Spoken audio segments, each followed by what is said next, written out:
Assalamualaikum warahmatullahi wabarakatuh. Kami dari kelompok 1 akan mempresentasikan hasil diskusi kami dengan materi yang berjudul Teori Kepribadian dan Identifikasi pada Organisasi, termasuk persepsi dan pengambilan keputusan. Sebelumnya, kami akan membacakan anggota kelompok kami. Yang pertama ada Dwi Agustina, yang kedua ada Hollandia Parlaungan Siregar, yang ketiga ada Khalil Gibran, yang keempat ada Serlina Miftahul Jannah, dan yang terakhir adalah saya sendiri, Suci Rahmadani. Baiklah, sebelum itu kami akan membacakan pengertian dari kepribadian itu sendiri. Kepribadian adalah keseluruhan cara di mana seorang individu beraksi dan berinteraksi dengan individu lain. Kepribadian paling sering dideskripsikan dalam istilah sifat yang bisa diukur yang ditunjukkan oleh seseorang. Biasanya kepribadian ini itu mencerminkan gimana orang itu ke orang lain. Kepribadian meliputi segala perilaku dan sifat yang khas dan terdapat pada diri seseorang. Biasanya mereka menyesuaikan karakteristik kepribadian mereka itu sesuai dengan situasi yang terjadi. Kepribadian juga merupakan salah satu faktor yang penting diperhatikan dalam organisasi. Karena apa? Agar organisasi ini bisa meraih kinerja yang tinggi, sehingga tingginya tingkat kepuasan kerja dan kemampuan unit kerja lalu selanjutnya dapat tercapai dan terpenuhi. 3 teori kepribadian. Yang pertama ialah teori kepribadian trait. Teori kepribadian atau trait ini didasarkan pada predisposisi mengarahkan perilaku individu dalam pola yang konsisten. Jadi, teori kepribadian ini ibarat pondasi dari suatu bangunan, alasan, tindakan, sumber keunikan individu tersebut. Sifat adalah dugaan kecenderungan yang mengarahkan perilaku secara konsisten dan ciri karakteristik tertentu. Lalu sifat juga menghasilkan konsistensi pada perilaku karena sifat melanjutkan atribut dan cakupannya secara umum dan luas. Yang kedua ada teori kepribadian psikodinamis. Teori kepribadian ini merupakan teori yang terbagi menjadi 3 bagian. Yang pertama ada ID, yang kedua ada ego dan superego. ID adalah sistem yang paling berdasar, sistem yang di dalamnya terdapat naluri bawaan. Lalu yang kedua adalah ego.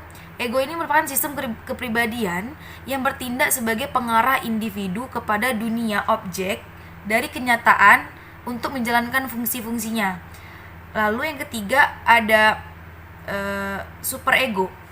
Superego ini merupakan kepribadian yang berisikan nilai-nilai dan aturan-aturan yang bersifat evaluatif. Biasanya tuh kayak kebiasaan-kebiasaan buruk gitu. Dimana nilai-nilainya termasuk ke dalam bentuk masyarakat. Dan superego ini sering bertentangan dengan ID. ID ini melakukan apa yang dirasa baik, sementara superego ini kebalikannya. Superego ini memaksa untuk melakukan apa yang tidak baik atau bisa kita katakan perbuatan yang buruk. Lalu yang ketiga ada teori kepribadian humanistik, yang mana menurut Roger dalam Gibson, pendekatan untuk memahami kepribadian menekankan pada perkembangan individu dan aktualisasi diri seseorang.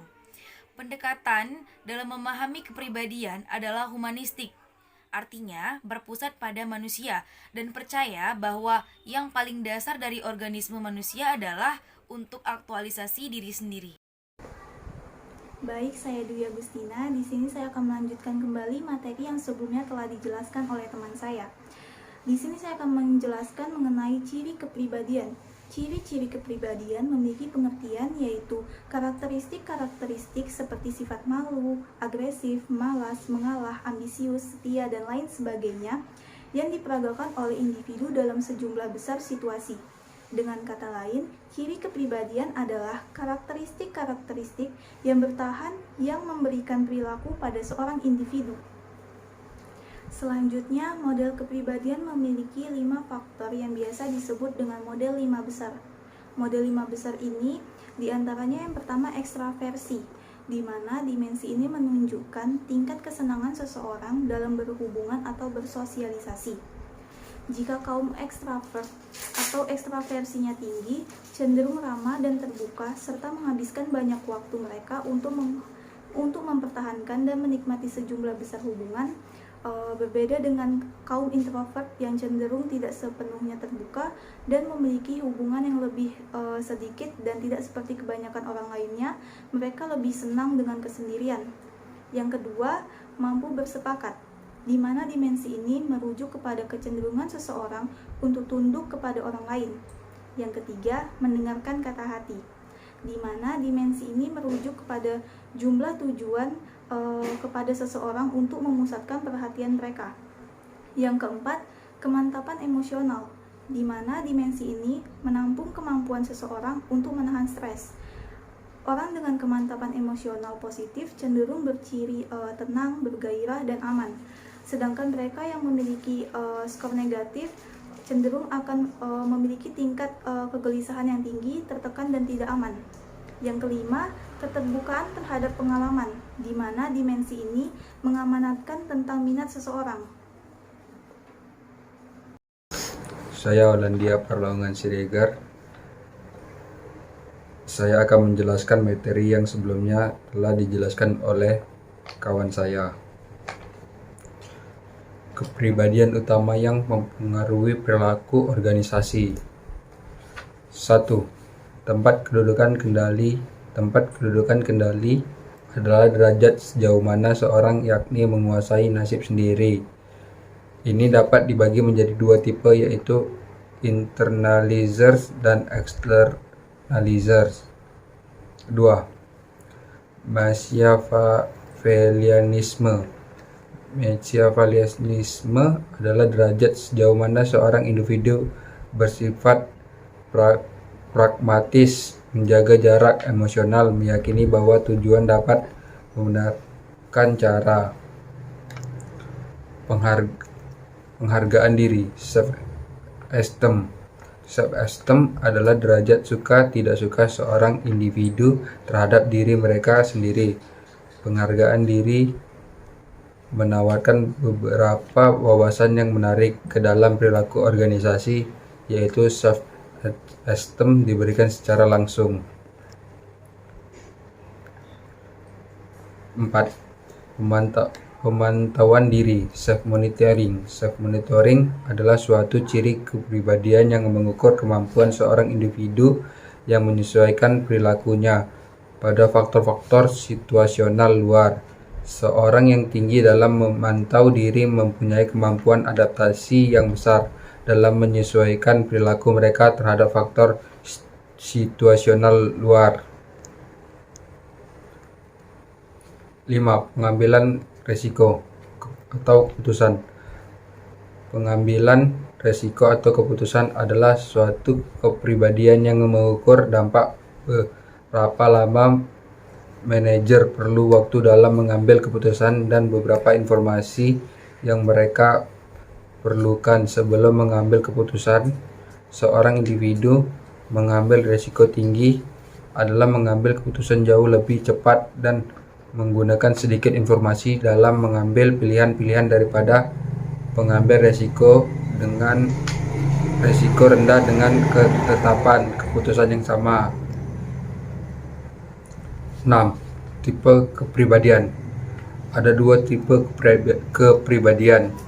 Kepribadian tipe A adalah pelibatan agresif dalam suatu usaha yang berusaha terus-menerus mencapai suatu lebih banyak dalam waktu yang lebih singkat. Jika perlu melawan upaya-upaya yang melawan hal atau orang lain.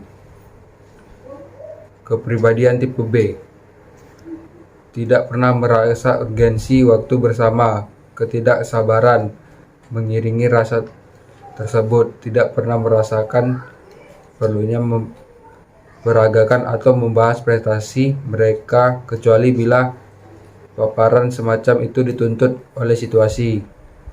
Lebih menyukai kesantiaan dan kesenangan, bukan bukannya untuk menunjukkan keunggulan atau prestasi. Dapat santai tanpa rasa salah. Oke, baik. Perkenalkan, nama saya Khalil Gibran. Di sini saya akan menjelaskan kepribadian dan budaya nasional. Setelah kita pelajari beberapa tipe kepribadian, maka dapat dikatakan bahwa tipe-tipe kepribadian itu muncul karena pengaruh dari budaya suatu negara yang dominan dari populasinya. Suatu kepribadian itu umum dalam setiap negara, tetapi suatu kepribadian akan banyak muncul pada negara-negara yang menganut budaya-budaya yang mendukung kepribadian-kepribadian itu. Sebagai contoh, pengambil risiko tinggi dan rendah hampir terdapat pada semua budaya. Padahal budaya suatu negara seharusnya mempengaruhi karakteristik kepribadian. Seperti contoh, kelompok internal lebih banyak terdapat pada masyarakat Amerika Utara karena mereka memang berkeyakinan bahwa merekalah yang menjadi penentu lingkungan. Sementara itu, pribadi eksternal lebih banyak pada masyarakat Timur Tengah dikarenakan mereka berkeyakinan bahwa setiap hidup itu ditakdirkan. Adapun contoh kepribadian dan pekerjaan, yaitu ada 6 tipe karakteristik jenis pekerjaan yang disukai dan cocok, yaitu sebagai berikut. Yang pertama, tipe realistik dengan karakteristik pemalu, tulus, tekun, mantap, patuh, dan praktis, yaitu lebih menyukai kegiatan fisik yang menuntut keterampilan, kekuatan, dan koordinasi. Pekerjaan yang cocoknya adalah montir, operator, pekerja lini perakitan, dan juga petani. Yang kedua, tipe menyelidik dengan karakteristik analitis, orisinil, dan ingin tahu, lebih menyukai kegiatan yang melibatkan pemikiran, organisasi, dan pemahaman. Pekerjaan yang cocok adalah biolog, ekonom, matematis, dan wartawan.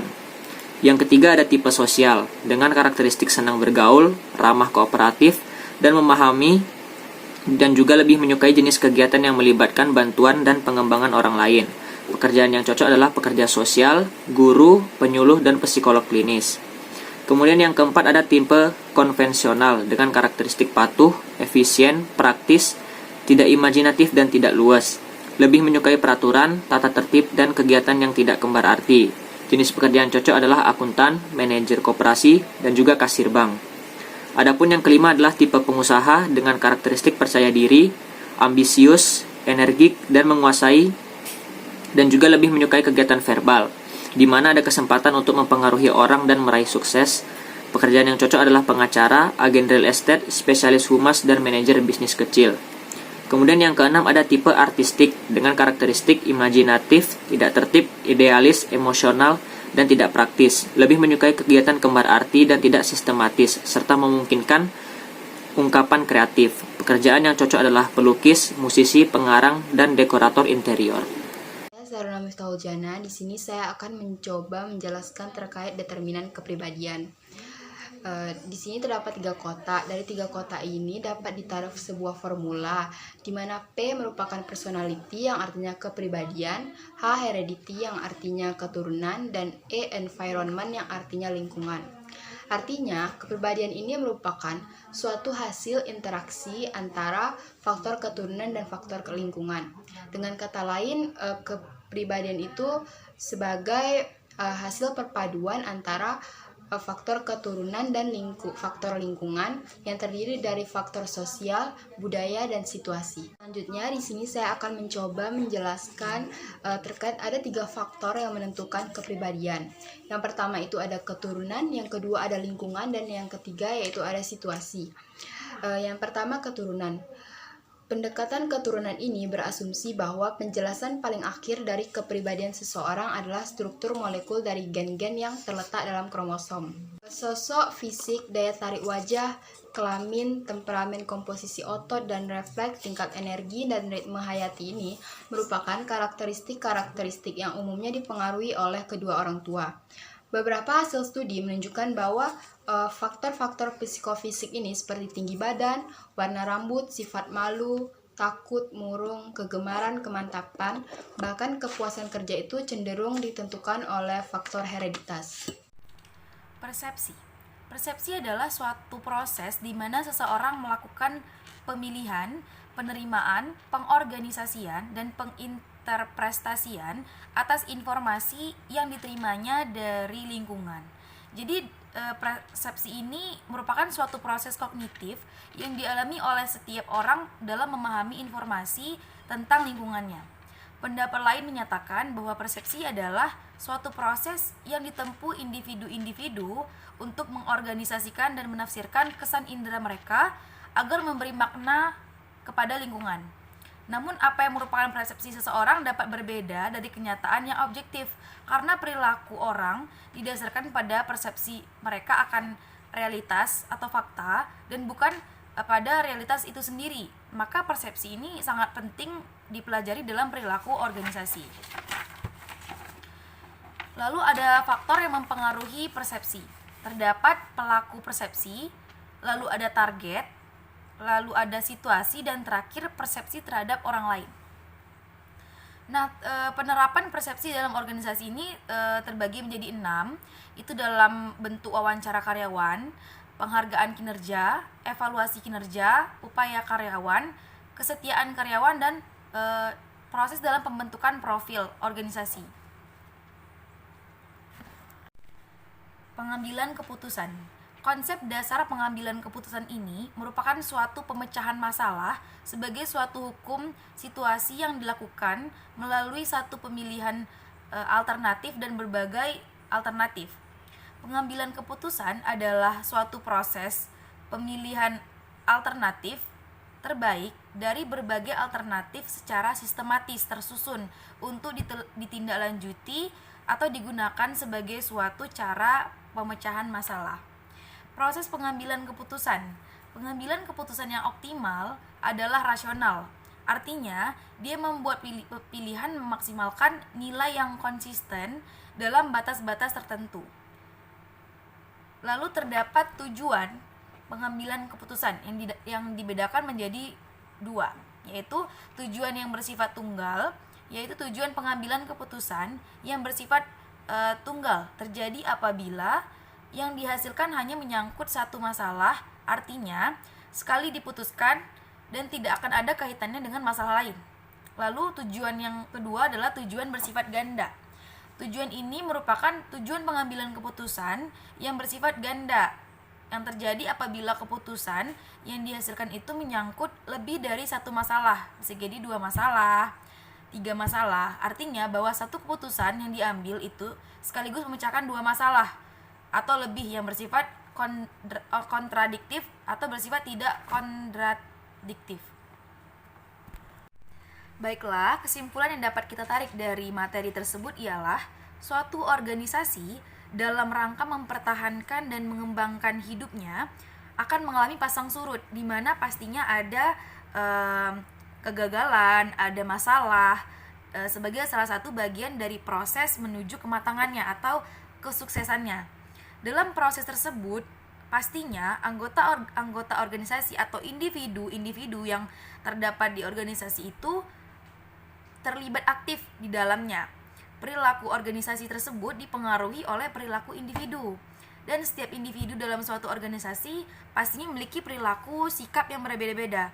Nah, dari perilaku, kepribadian, sikap yang berbeda-beda ini disatukan untuk mendapatkan visi misi yang sama. Perbedaan yang beda kita satukan untuk mendapatkan hasil yang benar-benar baik untuk organisasi tersebut. Adanya perilaku yang berbeda tersebut karena setiap manusia pasti mempunyai kepribadian yang berbeda-beda. Perilaku seorang pekerja tidak akan dimengerti tanpa memperhatikan konsep kepribadiannya. Kepribadian juga saling berhubungan dengan persepsi, sikap, belajar, dan motivasi setiap usaha. Jadi, tiap persepsi orang lain, pendapat orang lain, sikap, itu saling berhubungan dengan kepribadian kita. Untuk mengetahui perilaku menjadi tidak lengkap apabila kepribadian tidak diperhitungkan atau dipahami sebelumnya. Jadi kita tidak bisa sembarang menilai seseorang karena tiap orang pastinya memiliki kepribadian yang berbeda-beda. Untuk itu disatukanlah dengan adanya sikap yang baik, usaha yang baik, motivasi dari pimpinan-pimpinan organisasi untuk menyatukan perbedaan tersebut.